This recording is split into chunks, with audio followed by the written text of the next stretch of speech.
Hello guys, तो आज है इंग्लिश स्पीकिंग का डे 28 और आज के इस वीडियो में मैं आप लोगों को बताऊंगा फ्यूचर इंडेफिनिट टेंस। गाइस, बिना किसी बातचीत के डायरेक्ट शुरू करेंगे फ्यूचर इंडेफिनिट टेंस। तो गाइस, सबसे पहले हम लोग जान लेते हैं कि आखिर पहचानेंगे कैसे कि ये फ्यूचर इंडेफिनिट टेंस है।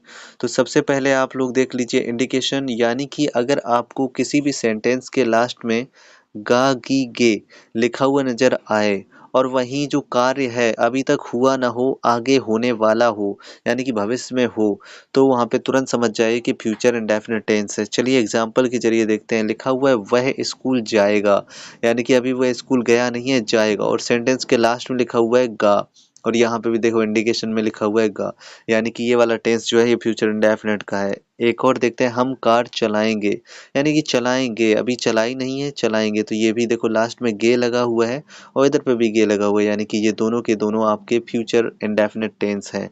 आगे बढ़ेंगे और जान लेते हैं हेल्पिंग वर्ब। तो इस टेंस की हेल्पिंग वर्ब होती है विल और शैल। अब जान लेते हैं कि कहाँ पे विल लगाएंगे, कहाँ पे शैल लगाएंगे। तो सबसे पहले मैं आप लोगों को बताऊंगा शैल के बारे में। शैल लगाते हैं आई और वी के साथ में, बाकी सबके साथ में लगाते हैं विल। लेकिन गाइस, एक कंडीशन ऐसी भी है जब हर जगह पे विल ही लगेगा, उसको मैं वीडियो के लास्ट में बताऊंगा। इसके अलावा एक और कंडीशन है, जब आई वी के साथ में विल लगेगा और इन सभी के साथ में शैल लगेगा। तो अगर इस जानकारी को भी आपको जानना है तो आपको वीडियो को लास्ट तक देखना है। चलिए आगे बढ़ते हैं और देख लेते हैं अफर्मेटिव सेंटेंसेस को।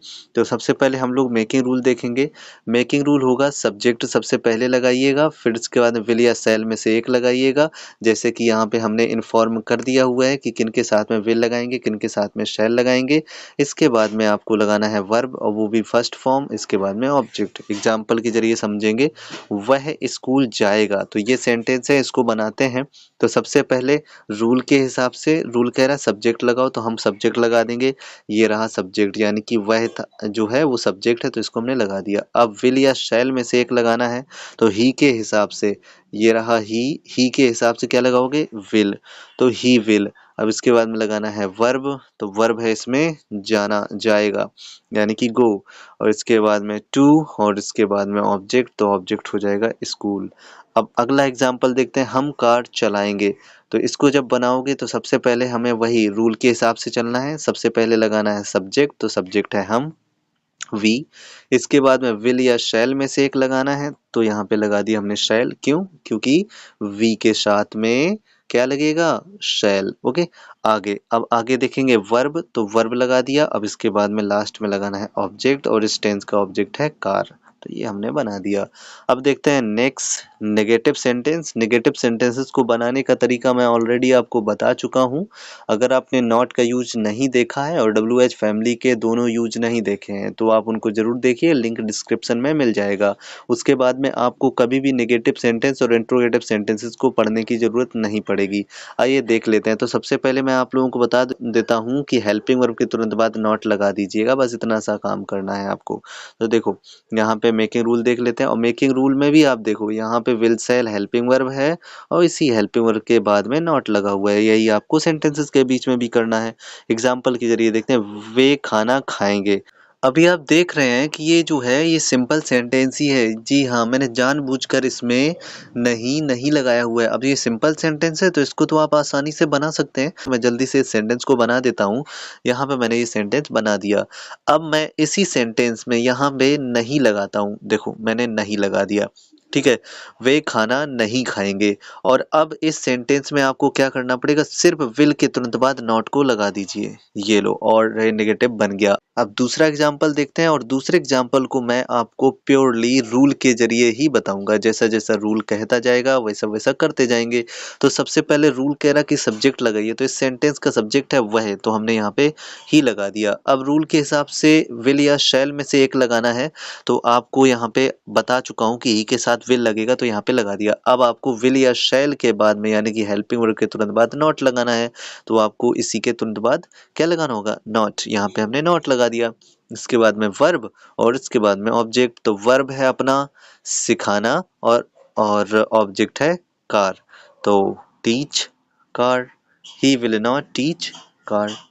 और अब सिंपल और नेगेटिव के बाद में बात करते हैं इंट्रोगेटिव सेंटेंसेस की। तो इंट्रोगेटिव सेंटेंस जो होते हैं ये दो प्रकार के होते हैं। पहला जो टाइप होता है जिन सेंटेंसेस की शुरुआत में क्या लगा होता है, वहीं दूसरा टाइप होता है जिन सेंटेंसेस के बीच में कब, क्यों, कहाँ, कैसे लगा होता है। तो सबसे पहले हम लोग देखते हैं पहला टाइप। तो पहले टाइप का मेकिंग रूल देखेंगे गाइस। बस इतना याद रखना है कि अगर सेंटेंस की शुरुआत में क्या लगा हो तो जो हेल्पिंग वर्ब सेंटेंस के बीच में लगी होती है वही हेल्पिंग वर्ब सेंटेंस की शुरुआत में लग जाती है। बस इतना सा अंतर होता है। आइए एग्जांपल्स के जरिए समझते हैं। यहाँ पे लिखा हुआ है क्या वे खाना खाएंगे। तो इस सेंटेंस को जब बनाओगे तो सबसे पहले आपको, जैसे कि रूल कह रहा है, तो सबसे पहले आपको क्या लगाना पड़ेगा, विल या शैल में से एक लगाना पड़ेगा। तो यहाँ पे हमने विल लगा दिया। इसके बाद में सब्जेक्ट लगाना पड़ेगा तो हमने सब्जेक्ट लगा दिया। इसके बाद में नॉट लगाना पड़ेगा, लेकिन इस सेंटेंस में आप देख सकते हैं कि नहीं नहीं लगा हुआ है, यानी कि नॉट नहीं लगाएंगे। तो हमने यहाँ पे वर्ब लगा दिया और लास्ट में इसमें क्या लगाना पड़ेगा, ऑब्जेक्ट। तो ऑब्जेक्ट लगा दें और इस तरीके से सेंटेंस बन गया। क्या वे खाना खाएंगे, विल दे ईट फूड। अगला सेंटेंस, क्या वह इंग्लिश नहीं सिखाएगा। अब इस सेंटेंस को फिर से मेकिंग रूल के जरिए बनाते हैं। तो मेकिंग रूल कह रहा है कि सबसे पहले विल या शैल में से एक लगाओ। तो कैसे, वह के हिसाब से यहाँ पे विल लगेगा तो विल लगा दिया। अब यहाँ पे सब्जेक्ट लगाना है तो हमने सब्जेक्ट लगा दिया। अब इसके बाद में नॉट लगाना, तो इस सेंटेंस में देखो नहीं लगा हुआ है, यानी कि हमने नॉट लगा दिया। अब रूल कह रहा है कि वर्ब लगाओ, तो वर्ब है सिखाना। तो यहाँ पे हमने सिखाना की इंग्लिश टीच लगा दी और उसके बाद में ऑब्जेक्ट, तो ऑब्जेक्ट है इंग्लिश। और इस तरीके से ये वाला सेंटेंस हमारा कंप्लीट हो गया। और अभी हम लोग देख लेते हैं मेकिंग रूल नंबर 2, यानी कि दूसरे टाइप वाले सेंटेंसेस जिन सेंटेंसेस के बीच में कब, क्यों, कहाँ, कैसे लगा होता है।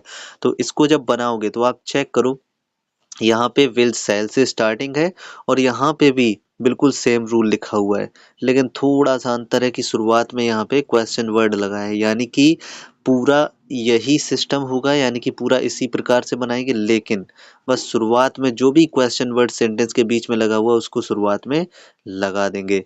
आइए एग्जांपल्स के जरिए देखते हैं। तुम स्कूल क्यों जाओगे। तो सबसे पहले इस सेंटेंस में क्वेश्चन वर्ड लगा देंगे। क्यों, क्वेश्चन वर्ड सबसे पहले दिया हुआ था, हमने क्वेश्चन वर्ड लगा दिया। अब विल या शैल में से एक लगा देंगे, तो यहाँ पे तुम के हिसाब से विल लगाएंगे। अब सब्जेक्ट लगा दो, तो सब्जेक्ट है तुम, यानी कि यू लगा दिया। अब नॉट इस सेंटेंस में नहीं जो है वो दिया नहीं है, यानी कि नॉट नहीं लगाएंगे। वर्ब लगा दो और ऑब्जेक्ट लगा दो, तो हमने वर्ब लगा दिया और इसके बाद में ऑब्जेक्ट लगा दिया। अब यहाँ पे देखो एक और सेंटेंस दिया हुआ है, दूसरा नंबर, वे कहाँ काम करेंगे। तो इसको जब बनाओगे तो इसको बनाने के लिए फिर से वही, कहाँ की इंग्लिश सबसे पहले लगा दो, तो वेयर। अब इसके बाद में विल या शैल में से एक लगा दो, तो विल, ठीक है ना। फिर इसके बाद में सब्जेक्ट लगा दो, तो यहाँ पे दे। इसके बाद में वर्ब। और गाइस इस सेंटेंस में ऑब्जेक्ट है ही नहीं, यानी कि ये सेंटेंस आपका कंप्लीट हो गया। वे कहाँ काम करेंगे, वेयर विल दे वर्क। अगला सेंटेंस है हम सुबह कब नहीं जाएंगे। तो इसको बनाइए। तो सबसे पहले का है कि इंग्लिश कब की, तो इसको लगा दिया। अब दूसरे नंबर पे आपको विल या शैल में से एक लगाना है, तो यहाँ पे हम शैल लगाएंगे। क्यों, क्योंकि हम के साथ में शैल लगाते हैं। इसके बाद में आगे देखते हैं और आगे आपको लगाना है सब्जेक्ट और सब्जेक्ट के बाद में लगाना है नॉट। क्यों, क्योंकि इस सेंटेंस में नहीं दिया हुआ है। और रूल के जरिए आप देख लो कि नॉट कहाँ पे लगेगा, सब्जेक्ट के बाद में। इसके बाद में आगे बढ़ेंगे और गो, और इसके बाद में इन मॉर्निंग, और इस तरीके से हमने ऑब्जेक्ट लगा दिया और इस तरीके से हमारे सेंटेंस कंप्लीट हो गए। और अब बात करते हैं उस एडवांस रूल की जिसके बारे में मैंने शुरुआत में डिस्कशन किया था कि आई वी के साथ में विल लग जाता है और बाकी सब के साथ में सेल लग जाता है। ऐसी क्या कंडीशन है गाइस, अगर सेंटेंस में अवश्य या जरूर ऐसा कुछ लगा नजर आए तो इनकी इंग्लिश नहीं लिखी जाती है। अवश्य या जरूर की इंग्लिश एब्सोल्युटली होती है, सर्टेनली होती है, लेकिन इनकी इंग्लिश नहीं लिखी जाती है, बल्कि इनकी इंग्लिश लिखने की जगह पे हेल्पिंग वर्ब को चेंज कर दिया जाता है। जहां पे आप अभी देख रहे हो जो आपका आई है, आई के साथ में शैल लगा है, ही के साथ में विल लगा है, वहीं पे क्या हो जाएगा कि आई के साथ विल लग जाएगा और ही के साथ में शैल लग जाएगा। वहीं दूसरी कंडीशन की बात करते हैं तो दूसरी कंडीशन ये है कि एडवांस इंग्लिश जो है उसमें हर जगह पे आप विल लगा सकते हो, चाहे वो वी हो चाहे आई हो, कोई सा भी सब्जेक्ट हो, आप वहां पे हर जगह पे विल लगा सकते हो। गाइस इंग्लिश स्पीकिंग सीखने के लिए और इस प्रकार की जानकारी को प्राप्त करने के लिए आप चैनल को सब्सक्राइब कर लीजिए, वीडियो को लाइक कर दीजिए। मिलते हैं नेक्स्ट वीडियो में, तब तक के लिए बाय, टेक केयर।